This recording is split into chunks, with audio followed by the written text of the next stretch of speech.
Wow. I think it's safe to say that Merab has officially cemented himself as one of the top 10 greatest fighters of all time after beating Umar last night. And honestly, that's crazy because let's be real, on paper, Umar looked like he was the better fighter everywhere. He's stronger, more technical, faster, but with Merab, the result is always the same. The guy just out cardios everyone. It doesn't matter how skilled you are, he's gonna drag you into deep waters and outwork you. And of course, now you've got people jumping on the bandwagon saying, oh, I knew Umar wasn't that good, or his cardio sucks. Like, are you serious? Umar's cardio doesn't suck. You're talking about a guy who dominated in every fight up until now. The reality is, Merab Dvalishvili has the best cardio in UFC history, hands down.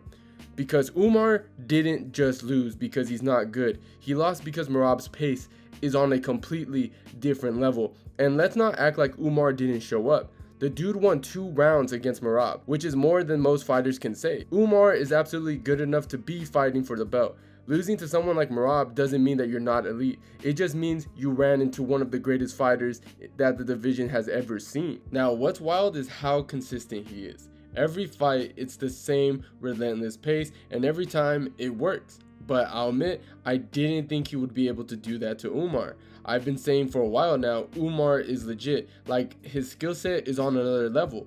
And if you go back and watch the fight, you would see that the skill gap was there clear as day, especially in the first 2 rounds. Umar was outclassing Merab, it wasn't even close at times. Because Umar clearly won the first 2 rounds, and I gave Merab the last 3, but Umar was doing really well early on. He's still a different kind of fighter, built for success, and for Merab to go out there and beat a guy like that, on paper probably shouldn't have got the edge over him. It's just insane. That was the toughest stylistic matchups for Merab, no question about it. Umar losing to Merab doesn't mean he's not a great fighter, it just shows that Merab is even more built different than we thought. Because Merab just keeps defying the odds, and on paper he shouldn't be winning all these fights, but his cardio, man, is this guy even human? Merab Dvalishvili is built different. Like, he's a different fighter on this planet, no question about it. He is just insane. How can you not be blown away by that kind of performance? And yeah, I know that some people are already saying, oh, Umar wasn't that good anyways. That's ridiculous. Umar Nurmagomedov is the most well-rounded fighter in that division, and I believe he beats everyone else in that weight class. His striking is legit. His grappling is on point. He's the full package. This loss doesn't make Umar look bad, it just shows how next level Merab really is. So if you look at the first couple of rounds, Merab was throwing a lot of heavy shots, big haymakers, overhands, but he was mostly missing. Umar, on the other hand, was way more sharper. He was landing the cleaner shots, moving well, countering, and honestly just looking better on the feet. He even rocked Merab early on, so he was definitely in control at the start. But by the 3rd round, you could see Umar starting to gas out. That's when everything started to shift. Merab started landing more, countering him, and you could tell that Umar was starting to slow down. His striking looked sloppy, his movement wasn't the same, it just looked like he hit a wall. By the 5th round, Merab was all over him. He rocked Umar, took him down like it was nothing, and really just sealed the deal. It was like night and day from the beginning of the fight to the end of the fight. And I don't know, man, I don't know who's gonna stop this guy, because I see nobody in the division that comes to mind. He's taken out all the big players. Umar, Sean O'Malley, Henry Cejudo, Peter Yan, Marlon Moraes. It's a ridiculous streak. None of those guys could keep up with his pace.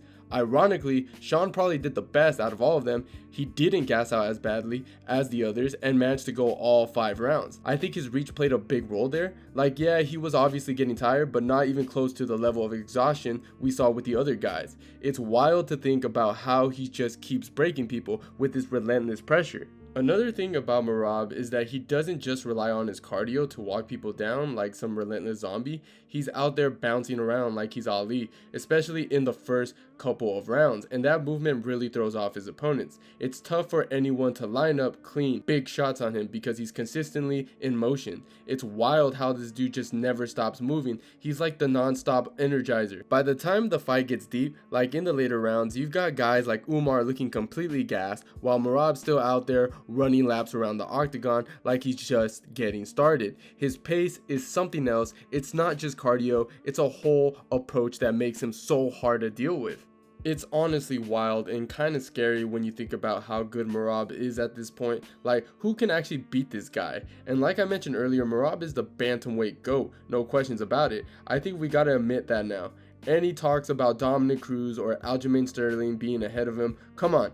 That's just crazy at this point. And I'm talking about you, Weasel, since you're always biased to the old fighters. Respectfully, though. And yeah, I know people are gonna say, oh, Umar doesn't have the resume yet because his only big win is against Sandhagen. But as his career goes on, you guys will see this guy is gonna beat everyone else in the division. He's that good. He didn't look bad in this fight either. He actually did pretty well. It's just that Merab's cardio, man. It's just insane. What can you even do against that? You can't just sit there and say Umar isn't legit. It's just that Merab is on another level. I'm 100% convinced that if Merab wasn't in this division, Umar would have taken over. The guy is just too well-rounded. And personally, I'd love to see them run it back because honestly, this fight was a lot closer than people think, especially if you're going off what you saw on Instagram highlights. Umar almost won the third round. That's how close it was. But like I said earlier, Merab's pace is just on another level. It's insane, and I generally think Umar is one of the only guys in the division who could even potentially beat Merab. Outside of him, I don't see much in the weight class. Alright, so what's next for these two guys? I guess we'll start with Merab, right? Honestly, I think the move here is to run it back with Sean O'Malley in a rematch.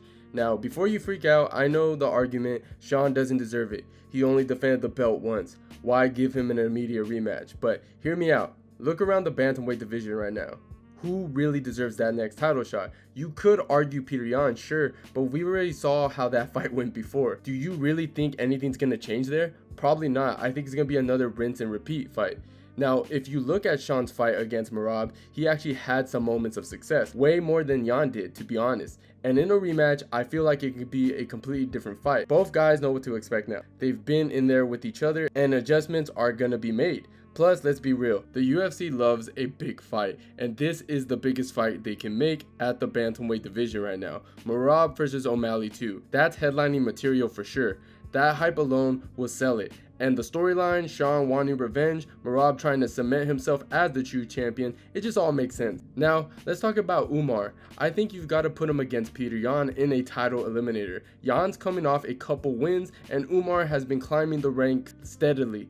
Honestly, this is a fight that makes the most sense for both of them. Umar has proven that he's legit, but to really stamp his name as a title contender, he needs a big win over someone like Yan. And for Yan, this is the chance to prove that he's still at the top of the division. Stylistically, this fight could be insane. Umar is super well-rounded, great wrestling, slick striking, but he's not a fast starter. That plays right into Yan's hands. Yan's the guy who takes the first round to download everything, figure you out, and then he turns up the heat in the later round. That dynamic alone makes this fight so interesting. It could turn into one of those high-level chess matches, or it could be an all-out war. Either way, you know it's gonna deliver. So those are my thoughts on everything that went down yesterday. What do you guys think? Let me know in the comments down below, and if you enjoyed the video, don't forget to drop a like and subscribe to the channel if you haven't already. And as always, guys, thanks for watching, and I'll see you guys on my next one.